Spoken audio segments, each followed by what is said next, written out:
Hello, my name is Akash Suryakanth Kaude. Today I am here to present my fourth Capstone project, which is online retail customer segmentation. This is an unsupervised machine learning project. So let's start with the problem statement. So we had given a transactional data set. Our task was to identify major customer segments on a transactional data set.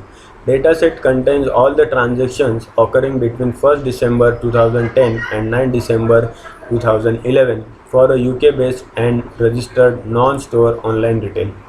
The company mainly sells unique all occasion gifts. Many customers of the company are wholesalers. Next is data description. So we had almost 5,41,909 rows and total 8 features. Following are the description of each column. So invoice number is the invoice number, which is a nominal column having a 6-digit integral number uniquely assigned to each transaction. If this code starts with letter C, that indicates it's a cancellation. Next is stock code. The product that is the product code. This is also a nominal column having 5-digit integral number uniquely assigned to each distinct product. Next is description. Product, that is product name. This is also a nominal column. Quantity is the quantities of each product per transaction. This is a numeric column. Next is invoice date. Invoice date and time. This is also a numeric column having the day and time when each transaction was generated. Next is unit price. This is a numeric column. Product price per unit in sterling, that is in pounds. Next is customer ID. This is also a nominal column having 5-digit integral number uniquely assigned to each customer. Next is country name. This is a nominal column, the name of the country where each customer resides. So this was provided with the data itself. So our first step was data wrangling. So while doing the data cleaning, we first check the information of the data. Here we found that the customer ID and the description had null values. So we checked for the null value count. So we found almost 1,35,000 values were null in the customer column, and in the description column there were 1,400 null values. So we decided to drop these values because we are working on a customer segmentation problem. So if you don't have customer ID, then there will be no use. So we decided to drop it. Then we found that the invoice date is in object. The data type of the invoice date is in object. So we decided to change the invoice date to date time data type. And also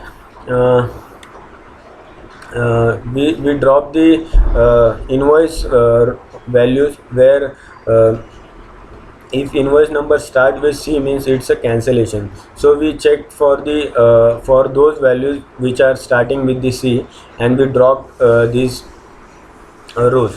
So after dropping all these values, we left with 3,97,884 values. So here we can see we checked for the invoice number starting with the C, and one more thing, we found that the quantity had negative values also. So we dropped all these values. So next is feature engineering. In this we change the data type of invoice date column into date time. Here we can see we have extracted year. Month number, day number, hour, and minute from the invoice date column. And also we have created one new column called total amount with the help of quantity and unit price by multiplying them. And next we created a day time type where with the help of hour column. So here you can see the morning, afternoon, and evening. It will tell that when our customer purchase the product. So after cleaning the data and feature engineering, we started our exploratory data analysis. Here we can see top 10 products. Uh, a white hanging heart tea light holder is the highest selling product. Almost 2018 units were sold. And next is Regency cake stand 3 tier is the second highest selling product. Almost 1700 units were sold. Next is top 10 products in terms of stock code. Here we can see stock code with stock code 85123A had is the first highest selling product, and stock code 22423 is the second highest product. So next is top 10 customers. Here we can see this blue bar is showing the customer ID 17841 is the highest number of customer ID 1784 had purchased highest number of product. Customer ID 14911 is the second highest customer who purchased the most of the product. This is the gray candle indicating the second highest customer. So next is top 5 countries based on highest number of customers. Here we can see UK had highest number of customers, and later Germany, France and Ireland has almost equal number of customers. Next is top 5 countries based on least number of customers. Here we can see Saudi Arabia has less number of customers. Later Bahrain is the second country having least number of customers. Next is average amount spent by each customer. Here we can see customer ID 12346 has spent 77,000 pounds, and customer ID 16446 had spent 56,000 pounds. Next is sales count on different days. Here we can see sales on Thursday are very high, and on Friday the sales are very less. The next is sales count in different months. Here we can see this pink bar. Most of the sales happened in the November month, and the February month had very less sales. Here we can see this bar. And next is after this sales count in different timings. Here we can see most of the sales happens in the afternoon, and least sales happen in the evening. So next is model building. So we did a RFM model analysis. Before going to the model building, we will understand what is RFM. So RFM is a method used to analyze customer value. RFM stands for recency, frequency and monetary. Recency, so let's understand one by one.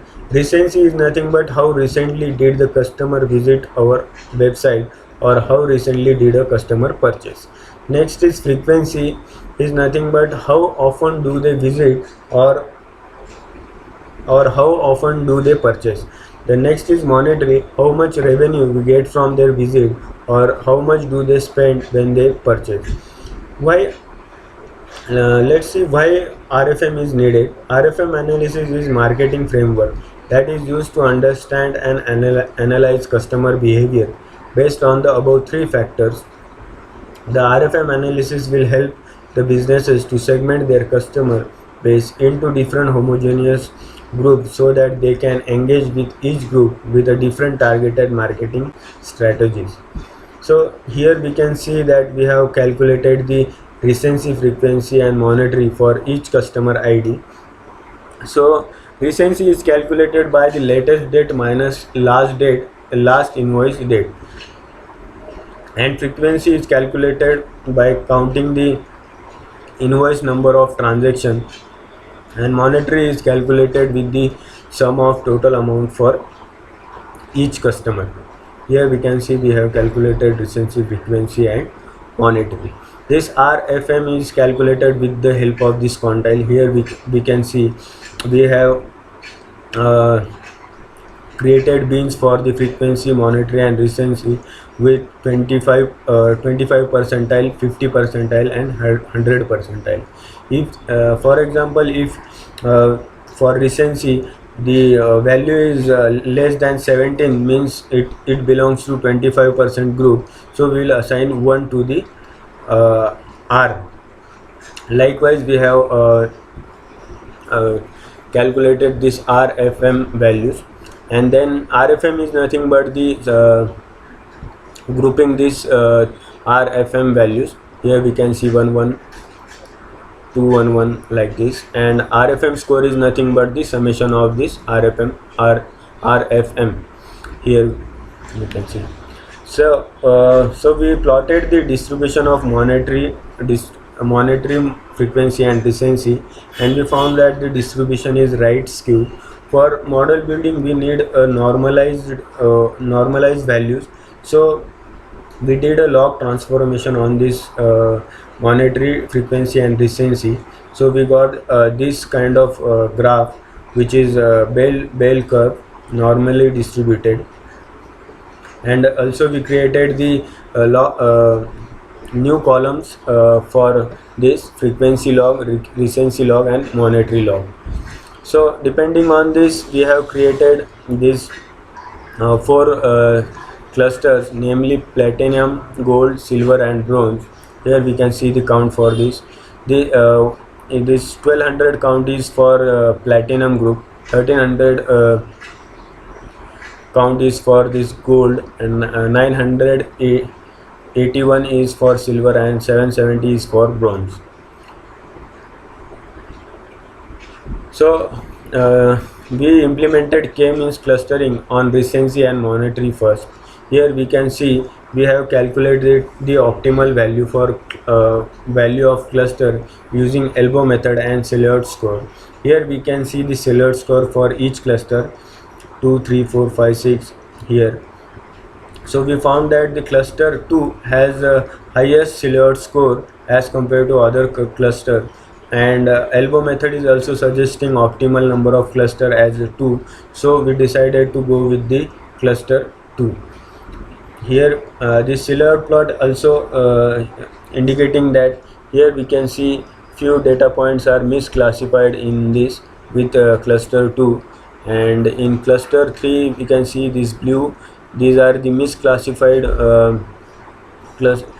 data points. So with the cluster value is with the K value is equal to 2, we have got these clusters. We have also implemented DB scan algorithm on recency and monetary. Here we can see 2 clusters, this one and this one. So next we implemented K-means clustering on frequency and monetary. Here we can see the elbow method and Silhouette score for different values of K. For n cluster is equal to 2, we have got 0.47 score, and for n cluster is equal to 3, we got 0.40.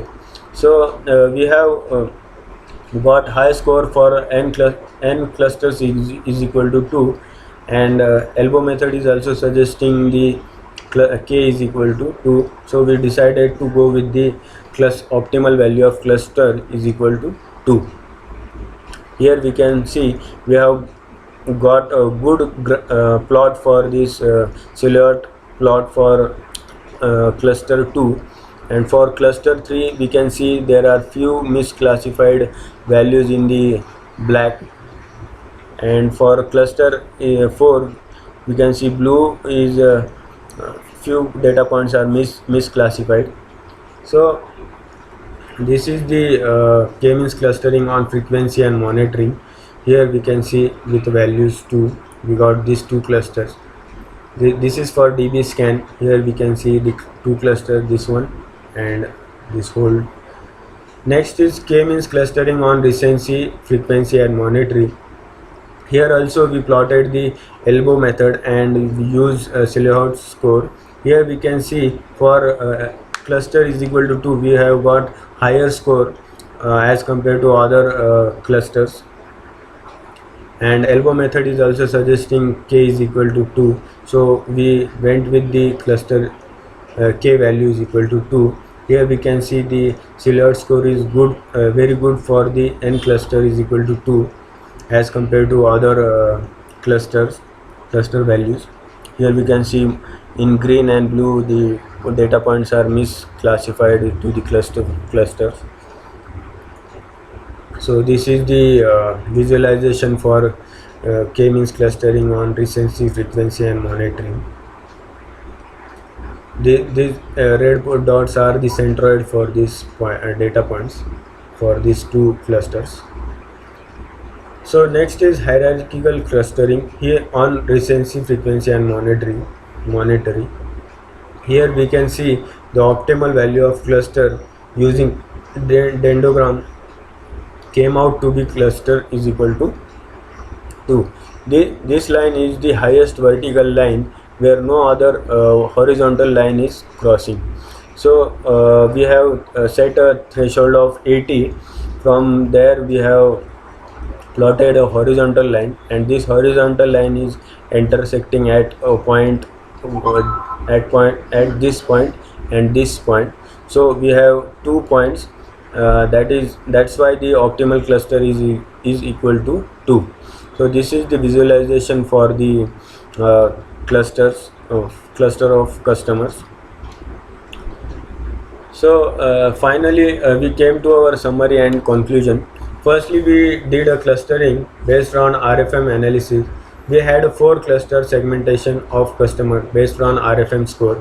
Here we can see we had almost 1200 platinum customer with less recency but higher frequency and heavy spending. We had a gold customer. We have almost 1324 gold customers with good recency, good frequency and good monitoring. We had 981 silver customers with high recency, low frequency and low spending. We had 770 bronze customers with a very high recency but less frequency and spending. Later we implemented the machine learning algorithms to cluster the customers.